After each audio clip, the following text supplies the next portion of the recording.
Welcome to another edition of YPS, the Young Public Speaking Challenge. This is a challenge that we organize for children between the ages of 6 to 16 years. All our aim is to build children with the ability to speak in front of people, in front of others, to make points, and then to bring their confidence level out.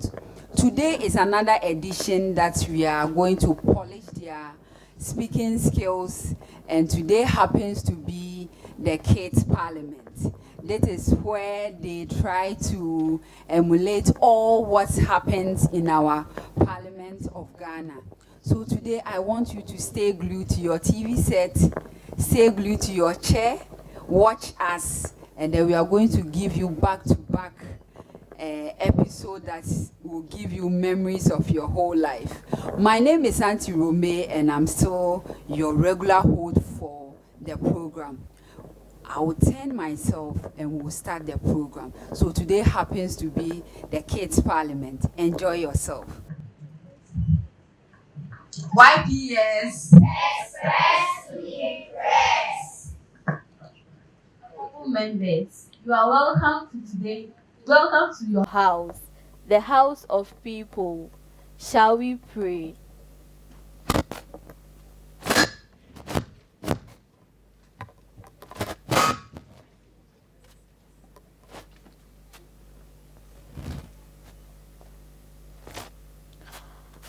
Almighty and merciful God, as we gather here today in this esteemed chamber, we humbly seek your guidance and wisdom.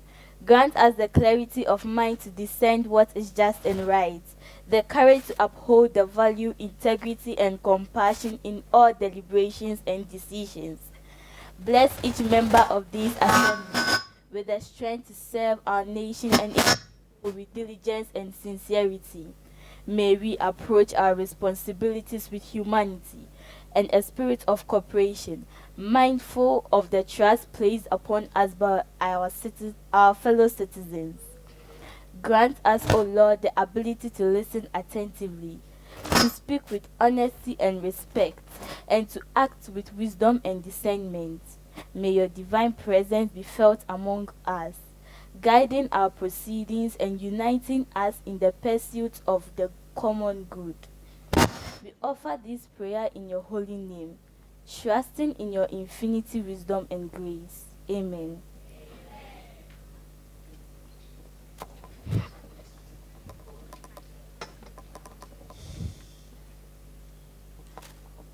Honorable members, welcome to today's proceedings.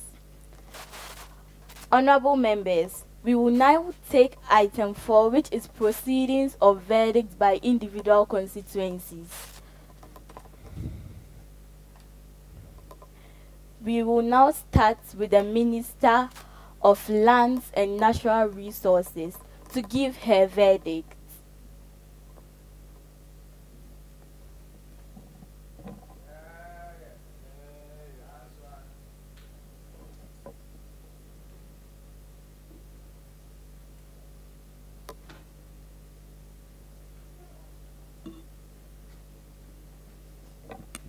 Thank you very much, Right Honorable Speaker, for this opportunity. I am Honorable Zoe Fantevi. I stand here in my capacity as Minister for Lands and Natural Resources to educate this Honorable House of the importance of flower beds, lawns, trees for schools and how they can be kept. Madam Right Honorable Speaker, I see a worrying trend in our system today, where schools are built without provision for greenery. I mean, no places for trees, flower beds or lawns, in the name of land management. Right Honorable Speaker, I want to remind this Honorable House, since most of us here will become school owners in future, that the importance of flower beds, lawns, and trees in schools cannot be underestimated. Right Honorable Speaker, trees and first of all, Trees and lawns beautify our school environment and make it attractive for children to learn and play. Lawns reduces the impact of fall during playtime, and leaves of trees provide shade for children. Secondly, Right Honorable Speaker, trees, lawns, and flower beds are for educational purposes. The provision of flower beds for experiments in schools instills in children's habits of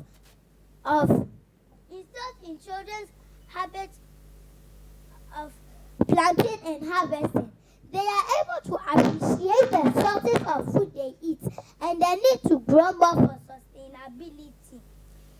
Thirdly, trees, lawns, and flower beds also provide oxygen to the environment and make the air quality better. Since they have the ability to absorb dust and other pollutants from the air, they also prevent soil erosion and its damaging effects from occurring. Right Honorable Speaker, the fourth benefit is quite interesting.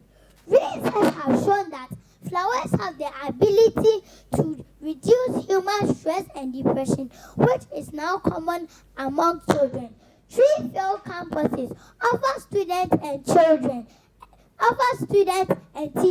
a peaceful and serene environment, fostering a positive atmosphere for learning and personal growth.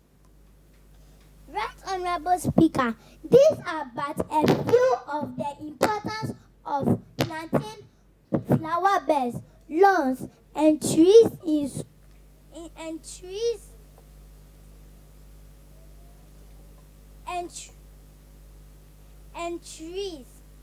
They are indeed great investments into the future. Like school children, they can sometimes be messy and require more care than we may have energy for.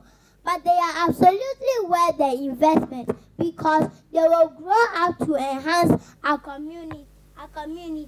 So let us all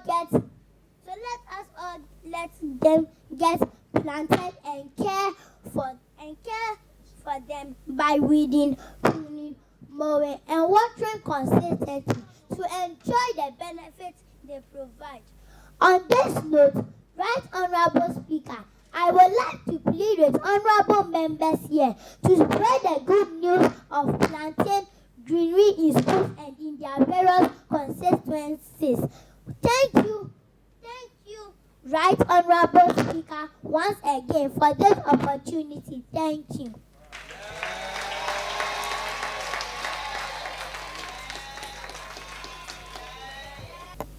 We will now take a verdict from Deputy Minister of Mines.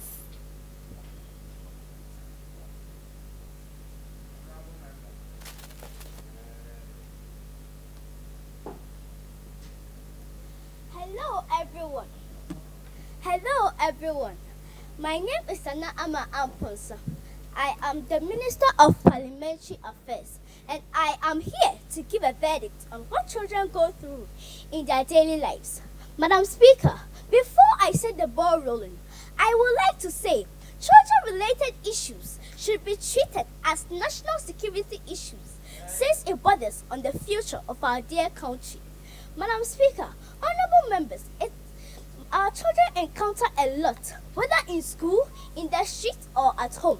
And I believe it is our responsibility to put in measures to safeguard their future. Madam Speaker, do you know that there are children who don't have access to clean drinking water and food due to poverty? Madam Speaker, honorable members, some children are exposed to all forms of violence, including neglect, maltreatment, abuse, and corporal punishment like caning. Madam Speaker, honorable members, it is worth mentioning that some children are forced into worse forms of violence, such as child labor, sexual exploitation, and slavery. Every child has the right to a home, food, clothing, education, healthcare, and security. Finally, Parliament has a role in protecting and safeguarding the future of every Ghanaian child. Madam Speaker, we all have to own up to the well-being of the child to allow them to set and achieve positive goals and make responsible decisions. In our local dialect, I say, "Say my to umpower ejina phrase so." Thank you, Madam Speaker.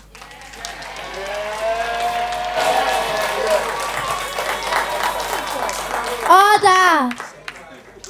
Let's call upon the Minister of State.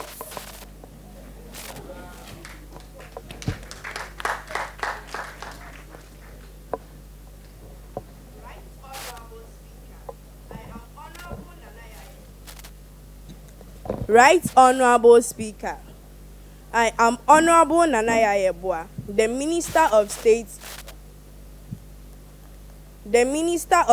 of the Republic of Ghana. I appreciate the opportunity given to me to address an issue on bad behaviors of students and its consequences.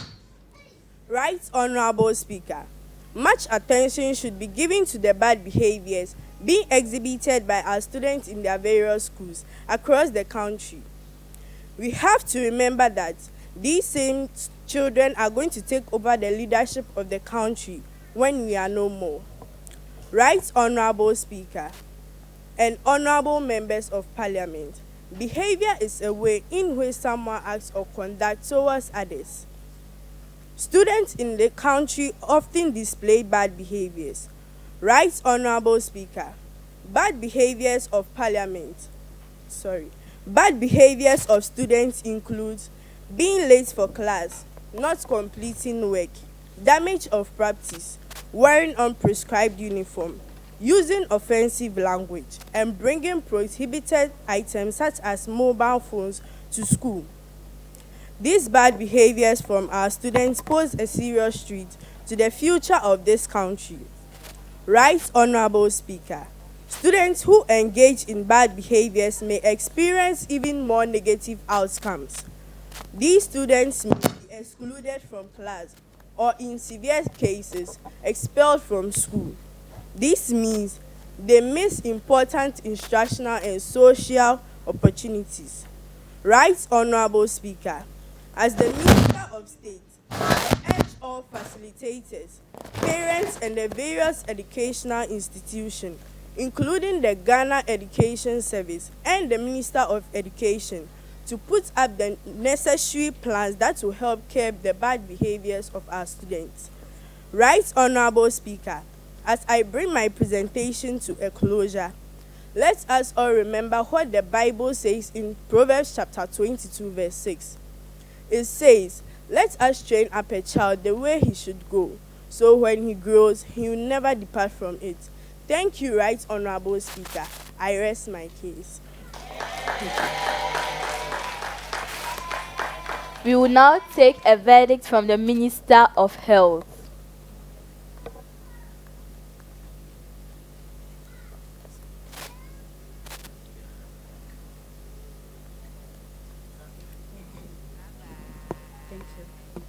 Right Honorable Speaker, I am Honorable Blessing Safwa Yeboah, the Minister of Health.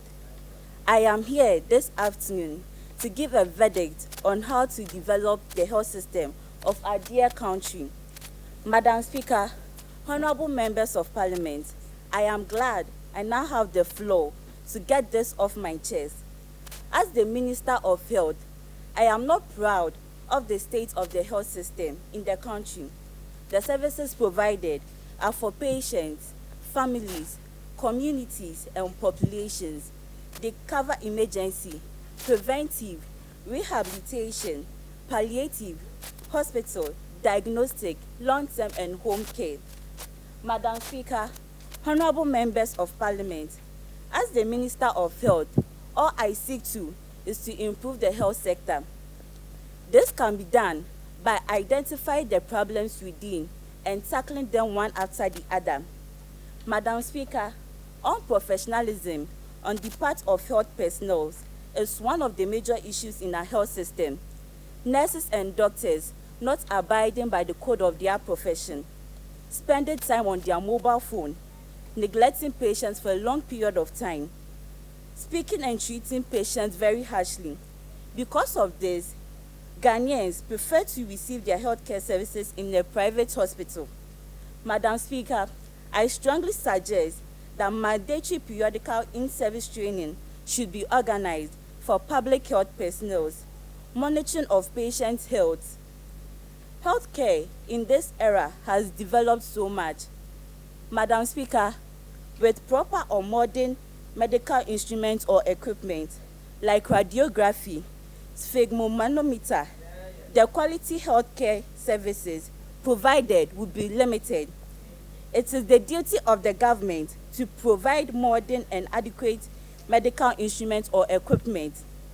Madam Speaker, the infrastructure in the healthcare sector is nothing to write home about. Buildings are old, most lifts do not work, wards are overcrowded, and there are not enough beds. With new and modern hospitals built, beds made available, and provision of other things needed for the smooth running of our health sector, I believe the mortality rate of the country will be better. Thank you, Madam Speaker. I rest my case.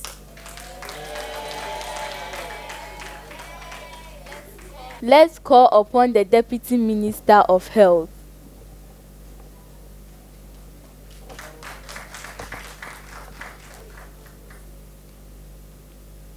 Right Honorable Speaker. Right Honorable Speaker, my name is Honorable Alfreda Aibia Aye, your second Deputy Minister for Health. I stand before the House today to address a critical issue facing our country, especially the young ones. That is the importance of first aid in preschools. Right Honorable Speaker, before I proceed, let me educate the House on what first aid is and why I am so keen on its importance in preschools. First aid is the emergency treatment given to a sick person or someone in need of health-related assistance to ease pain before attending to a medical practitioner.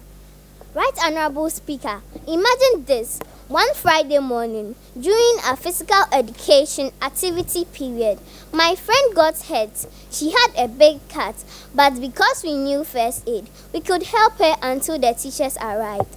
It showed me how first aid can really save the day, especially when kids are playing and accidents do happen. Right Honorable Speaker, in preschools, where kids are always exploring and sometimes getting hurt, it's so important for teachers to know first aid. It helps them to take care of us if something goes wrong. Right Honorable Speaker, teaching first aid at a young age not only equips children with life-saving skills, but also instills in them a sense of responsibility and preparedness. These lessons extend beyond the walls of the preschools, empowering children to respond calmly and confidently to emergencies in their homes and communities. You know the saying, it's better to have it and not need it than to need it and not have it. So, Right Honorable Speaker, based on my personal journey learned along the way, I wholeheartedly endorse the integration of first aid training into preschool curriculum. It's not just a matter of conformity, it's a matter of safeguarding our children's health and future. I think every preschool should teach first aid. It's not just about following rules, it's about making sure all kids stay healthy and happy. I know some schools have the Red Cross Club, which teaches students first aid. Therefore, I encourage every preschool or school to make it a point to form the Red Cross Club.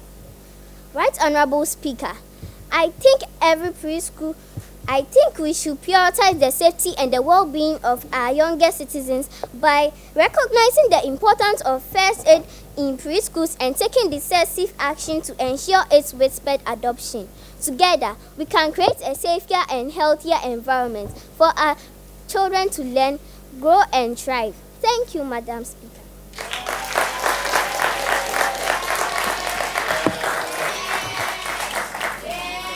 Order. We will now take a verdict from the Minister of Agriculture Development.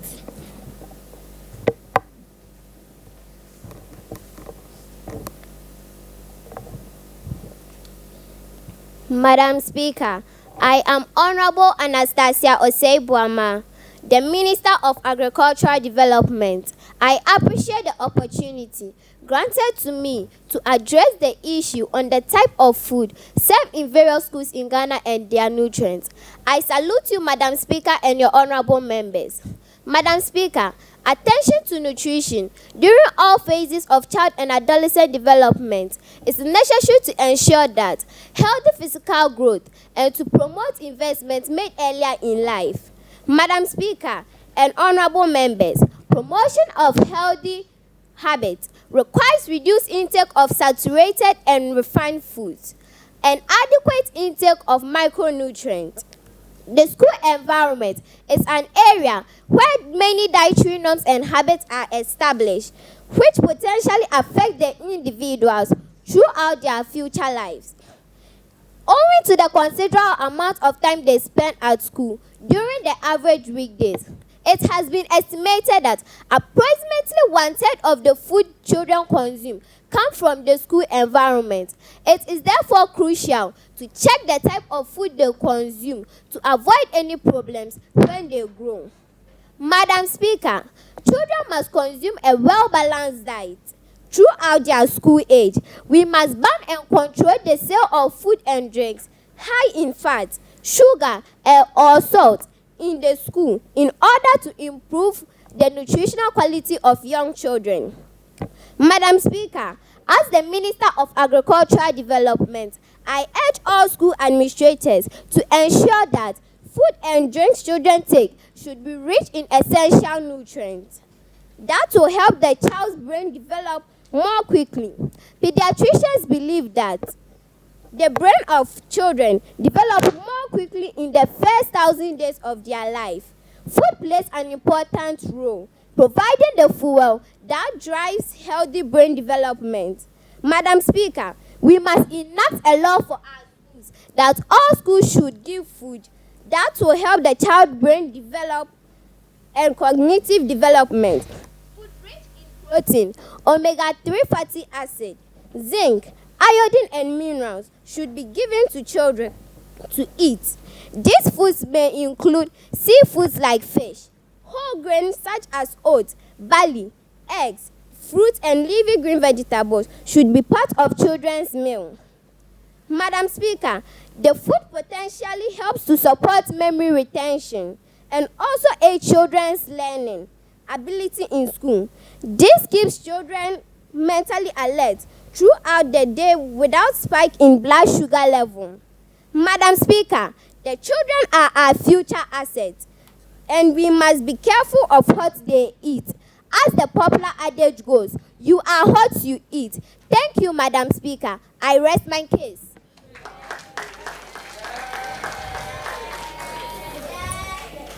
Let's now Order. Let's now take a verdict from the Minister of Energy.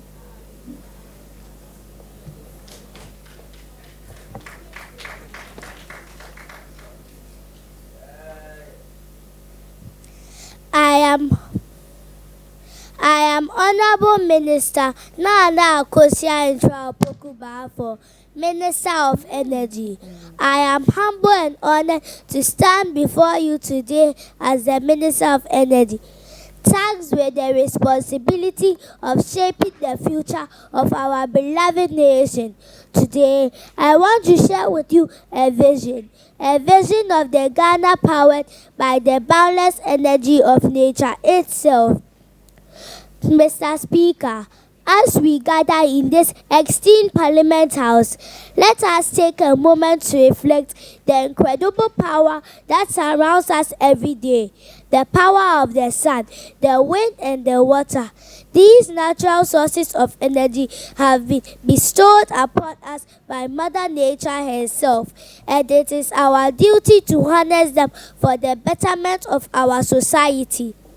First and foremost, let us consider the mighty sun, whose rays grace our land with a light. Solar energy is not just a resource, it's a beacon of hope for a sustainable future.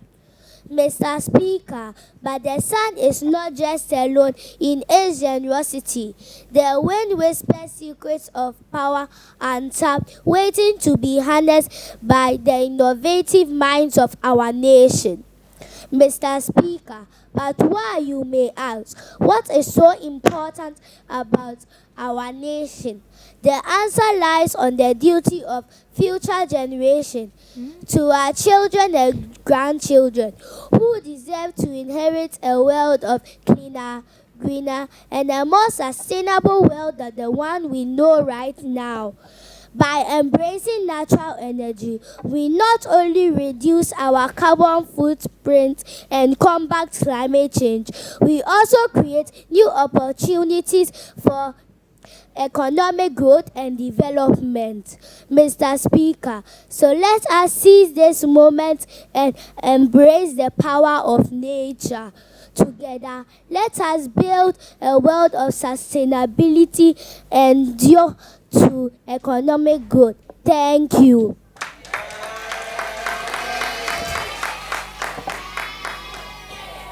Order.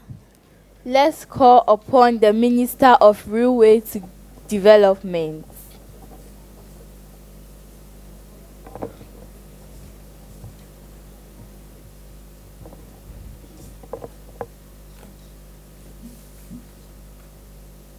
Right Honorable Speaker, I am Honorable Minister Alicia Quay, the Minister of Railway Development, and I'm here to give a verdict on the importance of roads and their effects on students' academics. Madam Speaker, improved roads enhance access to educational institutions, making it easier for students, teachers, and resources to reach school, especially in rural and very remote areas. Good road network also reduce travel time and the likelihood of absenteeism due to transportation challenges, thereby improving students' attendance and punctuality. Madam Speaker, improved transportation expands opportunity for students to participate in extracurricular activities and competitions, contributing to a well-rounded education. However, better roads also affect the recruitment and the retention of quality teachers who might otherwise be reluctant to work in areas with poor accessibility. Madam Speaker, as a member of Parliament, it is our duty to enhance the educational landscape of our beloved country, of which road infrastructure plays a vital role in education. As the Minister of Railway Development, I recommend increased investment in road development, particularly areas with significant educational institutions and those underserved regions where students face considerable challenges in accessing quality education. I therefore call for a collaborative approach between my ministry and the Ministry of Education to prioritize road projects that have the most significant potential impact on educational access and outcomes. Madam Speaker, honorable members, ladies and gentlemen, thank you for your attention, and I hope for a bipartisan support advancing these policies and funding that will support both road development and educational improvement. Let's all note that future of Ghana's youth and the nation's development hangs on such critical investment. Thank you. Order. Let's now call upon the Deputy Minister for Aquaculture.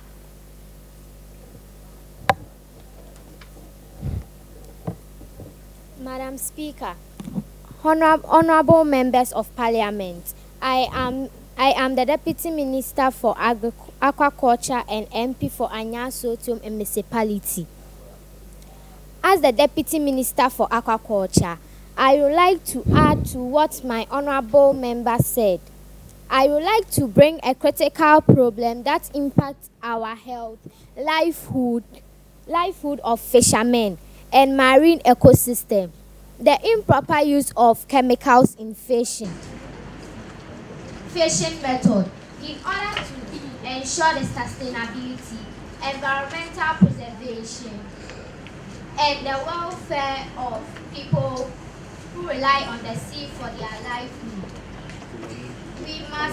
I think that we must address this urgent issue and teach our fishermen the correct fishing techniques. Madam Speaker, by teaching our fishermen the sustainable fishing practice, we can ensure the long-term survival of fish stocks and marine biodiversity while also promoting the relevance and health of marine ecosystem. Madam Speaker, our ocean provide food, job, and a sense of community and condition to the natural world for communities around the world. Madam Speaker, let's engage with fishing communities, educational and environmental organizations, building programs, awareness, campaigns, and cooperative efforts. Thank you.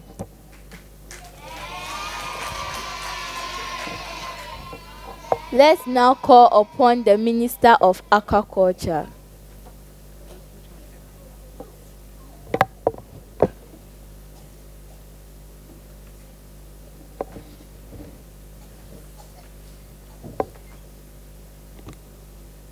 Right Honorable Speaker, I am Jahel Ama Inshra Okono, Minister of Aquaculture. Right Honorable Speaker, today we gather to discuss a matter that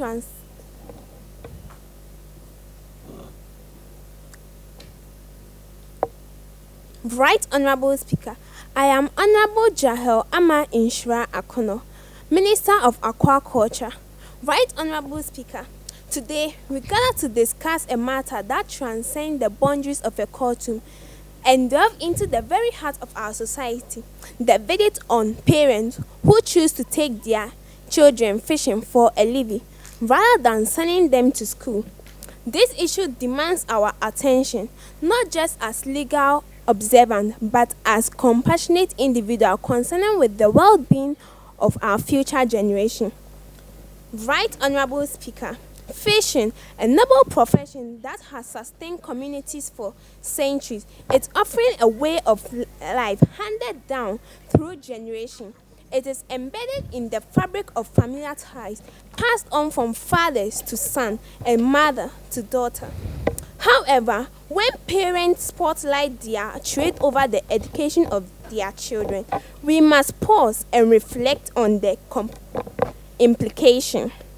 Right Honorable Speaker, in many cases, children working alongside their parents on fishing boats faces challenges that extend beyond the ties. This abundance of formal education gives them chance to explore the full potential and limits their candidates for a brighter future. Education is the compass that guides our youth through the vast ocean of knowledge, empowering them to navigate life challenges with wisdom and resilience. Right Honorable Speaker, the verdict before us focus us to confront the harsh reality that these children are caught between the conflicting currents of tradition and progress. While the parents may argue that they are impacting valuable skills and familiar bonds, we must not lose sight of the bond implication. Education is not just as means of acquiring knowledge. It is the anchor that grounds individual independence of crucial thinking, empathy, and societal contribution. In conclusion, I think that the verdict we reach today will echo through the lives of these children and shape the course of their future. Let us choose a path that upholds the sanctity of education whilst respecting the tradition and binds families together. In doing so, we contribute to societies where the pursuit of knowledge and preservation of heritage ecosystem harmoniously, allowing every child to navigate the water of life with purpose and dignity of life. Thank you for making me talk on the floor. All right. So thank you so much. I believe you are enjoying yourself, and then you are seeing how confident our children are being groomed to, and then you can see how articulate they are. These are the people that we are grooming for the next 20 years. YPS. So we'll go for a short break. When we come back, we have a lot for you. I believe that if you are into any product or you are willing to sponsor us, our doors are opening for you to come in. When we come,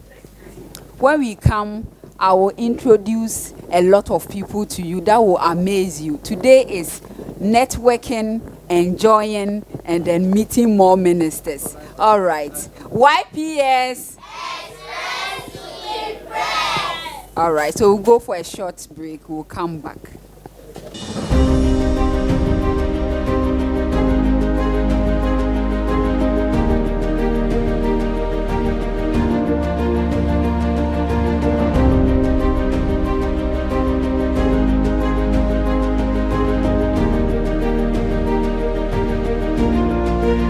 Oh la la! Learning Tree Foundation, the producers of Preschool Sharks Quiz, has done it again with another educative program called Young Public Speaker. Young Public Speaker is an extracurricular activity where communication, critical thinking, and confidence collide in a fun-filled learning experience. The title of my story is called The Overpampered Child. The way you touch him is how you touch me, for he is my treasure, sent from God above. Today I'm going to talk about art and craft. Art and craft, so beautiful. I am self-motivated, enthusiastic, and highly energetic. Parents, guardians, and schools should seize this golden opportunity to equip children with essential 21st century skills. Join us in shaping the future leaders of tomorrow. To be a part of this transformative initiative or to sponsor Young Public Speaker, call us now on 0558 663 068. Young Public Speaker, express to impress.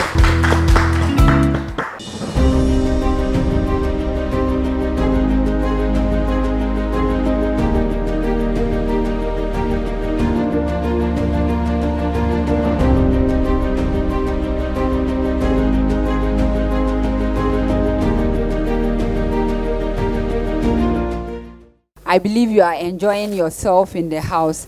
I'm still your regular host, Rosemary Osei-Kofo. Today we are privileged to have some parliamentary candidates who are in our midst.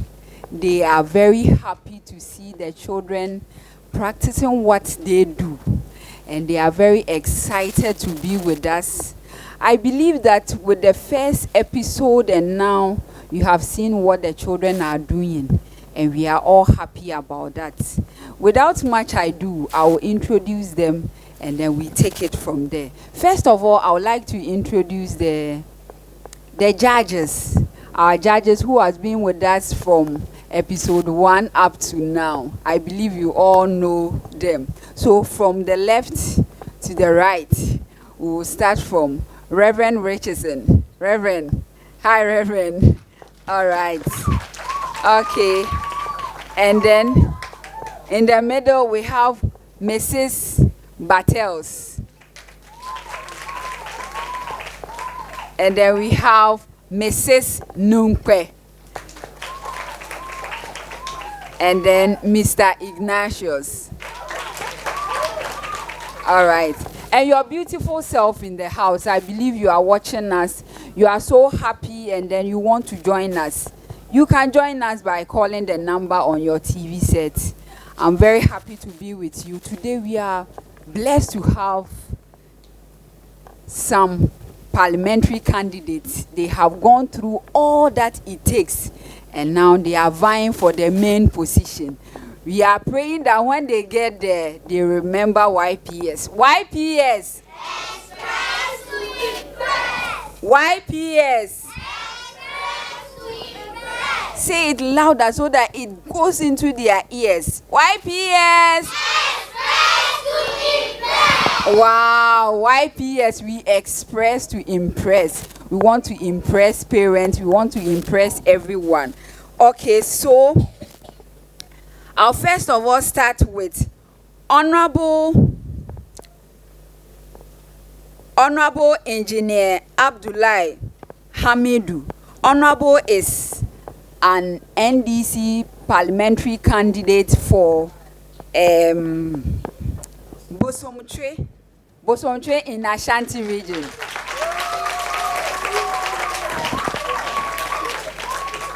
Are we not blessed? We are blessed. Okay, and then we have another honorable Evans Amochumesi. He happens to be the NDC parliamentary candidate for Epija Secretary. This is not to say that we are politically biased. These are the people that we laid our hands on, and they are the people that like us and came.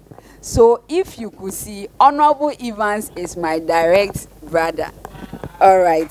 Okay, so, and the last but not the least is Nana Akwesi Denchi. Honorable Nana Akwesi is also for Subing constituency. So this is Ashanti region for you, all the way to support the children in Greater Accra. YPS. So next year, God willing, Kumasi all the way. And they came with their brother. I don't know his name, but he will just wave to us and then we will acknowledge him. Okay, so his Uncle Patrick, Honorable Patrick from Manshia North. Let's give it up to him. I brought all the people from Kumasi. You see, we all the way. All right, so without much ado, we will continue the proceedings. But before we go on, you know that there's something that we say Sankofa Yenchi. So I'll go back and take what I have to take. So Honorable Darlington is also our judge, and then he is the one helping us direct the children. So we will sit down quietly and watch how they possess inside when they are coming. So they will say, let's all arise, and we arise. Okay? All right. So if you are in the house and you are watching us, we are very happy to be in your house, and then vote for your favorite contestant, because today you may never know, someone will cry. All right, stay tuned.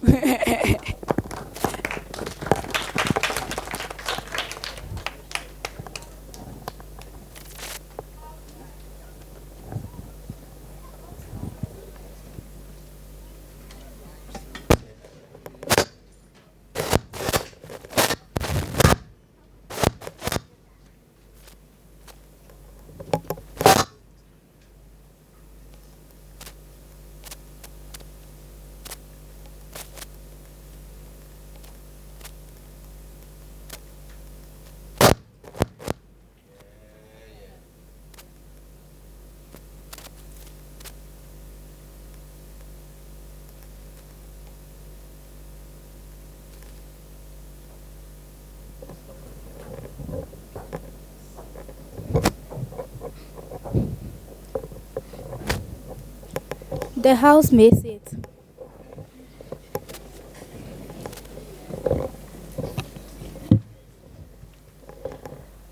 The House is back in section. We may now proceed.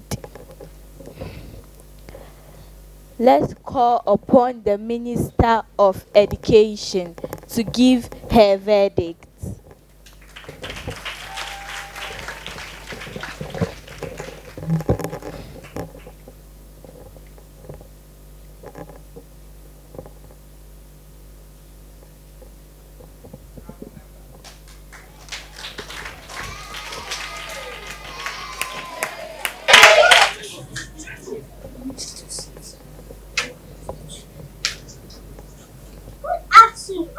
Honorable Speaker, this is your Honorable Minister of Education, Honorable Dr. Benedict Anami.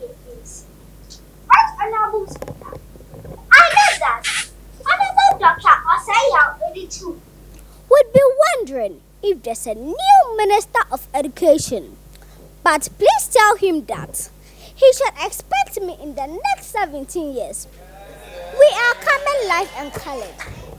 But Mr. Speaker, there are some few important issues I would like Madam Speaker, there are some few important issues I would like to address. Most importantly is the significance of educating a girl child. I am always glad when I get a chance to talk on this matter because our men always wish that we wrap a cloth on our waist and spend 2/3 of our life in the kitchen.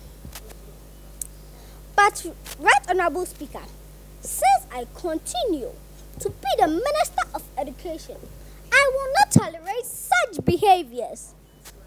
Madam Speaker, did you really understand Kwadri Aggrey?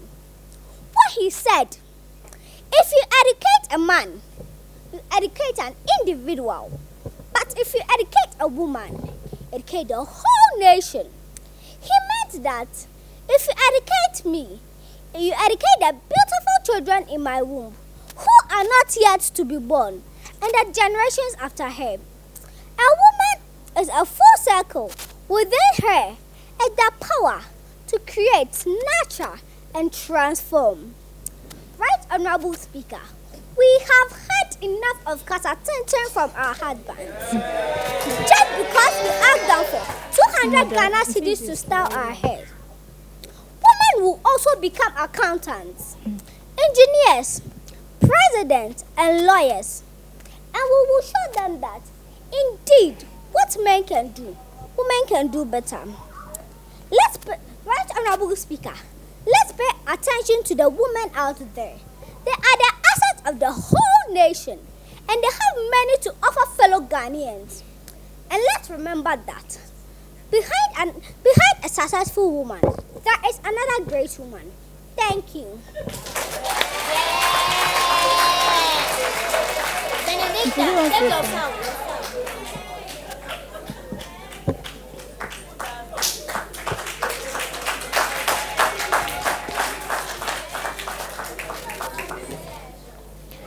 We shall take a verdict from the Minister of Information. Don't tell her anything. Don't tell her anything. And don't clap. What Auntie Winnie said.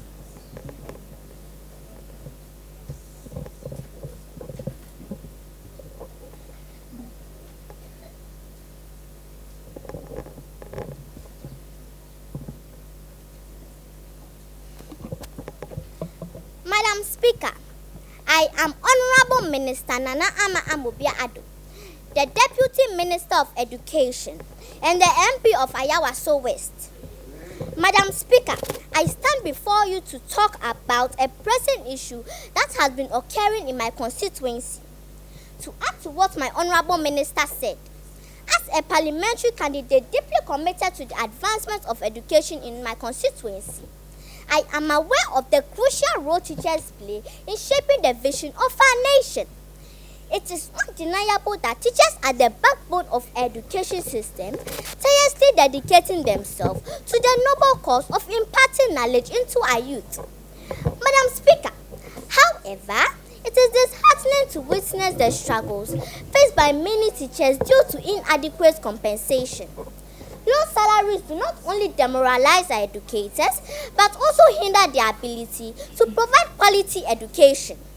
Madam Speaker, here are some of my verdicts which can help teachers' salaries to be increased. 1. Competitive salaries. 2. Interdependent salaries. 3. Improved work conditions and many more. Madam Speaker, through everyone in this honorable court, I know we can make a great difference in Ghana and for educators and our students. Thank you.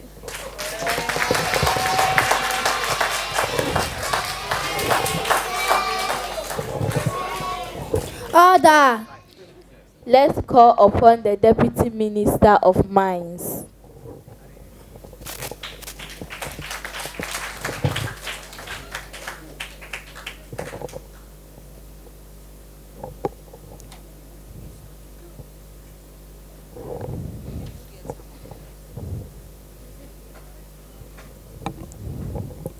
YPS 032. Right Honorable Speaker, as my colleague said, I'm Honorable Nico Apieje, the Deputy Minister of Mines. Galamsey is a word we get from gather them and sell. The purpose of this study is to examine the impact of illegal mining on the Ghanaian youth. Using Kwabrim district as a study in Ghana, the prominence of this activity in the district triggered the researchers to undertake this study to impose some of its effects on the youth in the district, which includes destruction of farms, pollution of rivers, and destruction of educational infrastructures. Madam Speaker, these are some examples of places where mining occurs. Anglo Gold, located in Obuasi. Goldfields, located at Takwa, and many more. Madam Speaker, I think those who perform this act must be reported to the Galamsey Authority. Madam Speaker, people lose their homes because of these miners. Madam Speaker, I rest my case. YPS 032.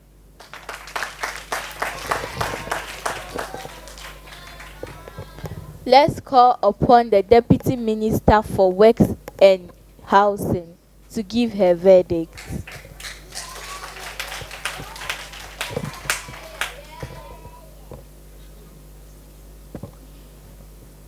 Next.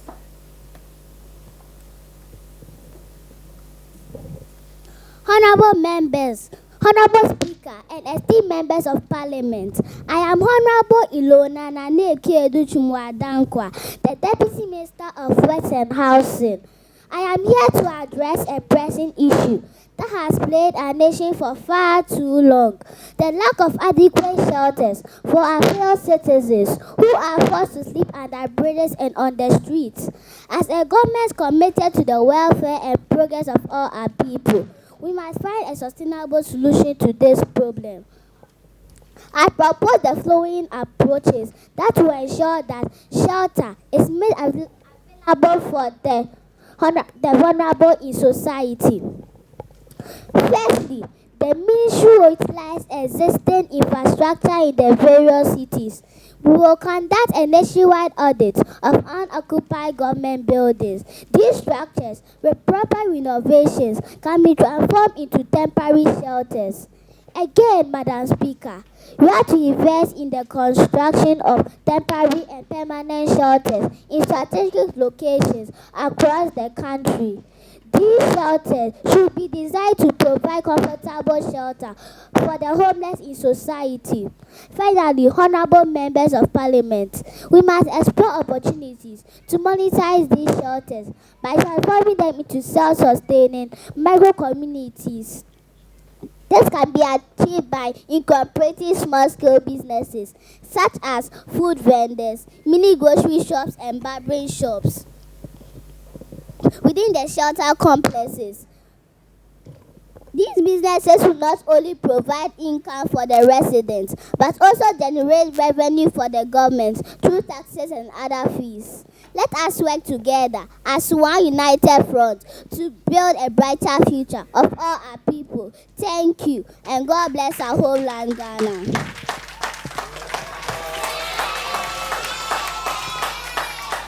Order!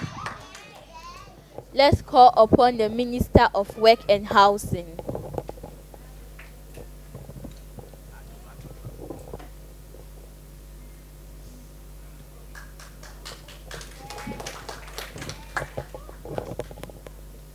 Madam Speaker, I am Honorable Elida Sewe Siama, Minister of Works and Housing. It is with great honor to be given such a platform to talk about how the government should build affordable houses for our parents.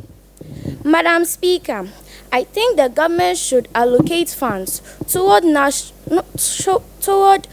housing projects and ensure that they are included in national budgets. Madam Speaker, I also think that the government should provide low interest on loans to make house ownership more attainable. Madam Speaker, if the government addresses these aspects, it will create a framework that will not only provide affordable houses, but also contribute to the overall development of our country. Thank you.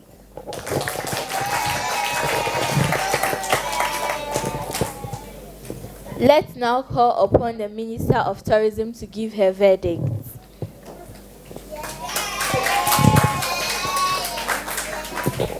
Karina, K-A-R-I-A-N.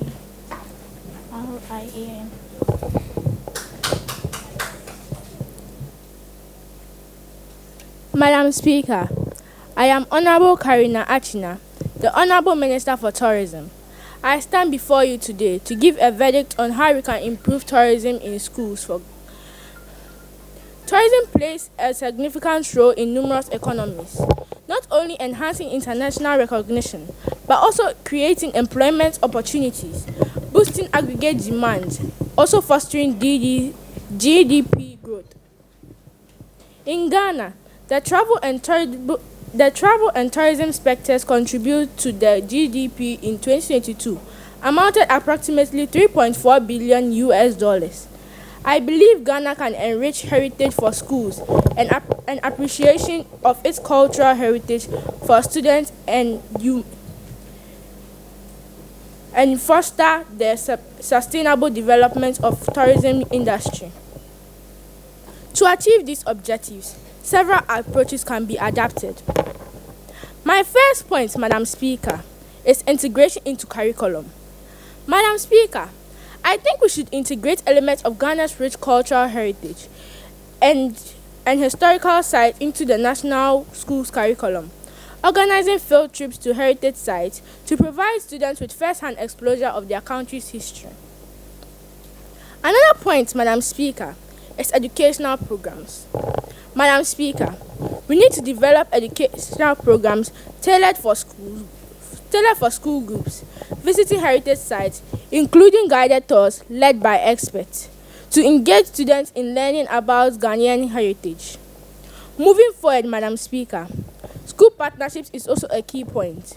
We need to establish partnerships between schools to encourage regular visits to heritage sites, offering discounted administration rates and customized educational packages to make these visits more accessible for students.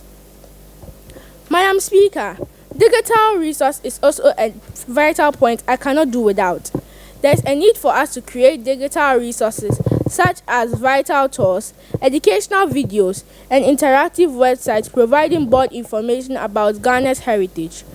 We can use these in classrooms to complete traditional teaching methods. Community engagement.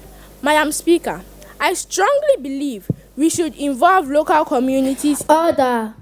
We should involve local communities in the preservation and promotion of heritage sites through community-led tours, cultural performances, and opportunities for students to interact with community members to gain insight of their traditions and way of life.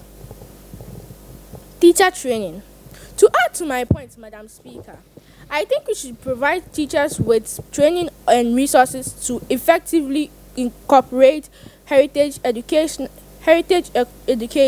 into their lesson plans, including professional development workshops, critical curriculum guides, and teaching materials focused on Ghanaian heritage.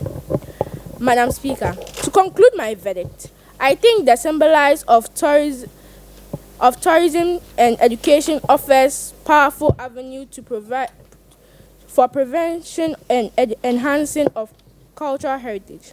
Madam Speaker, let's create a legacy of cultural appreciation and preservation for generations to come. Thank you.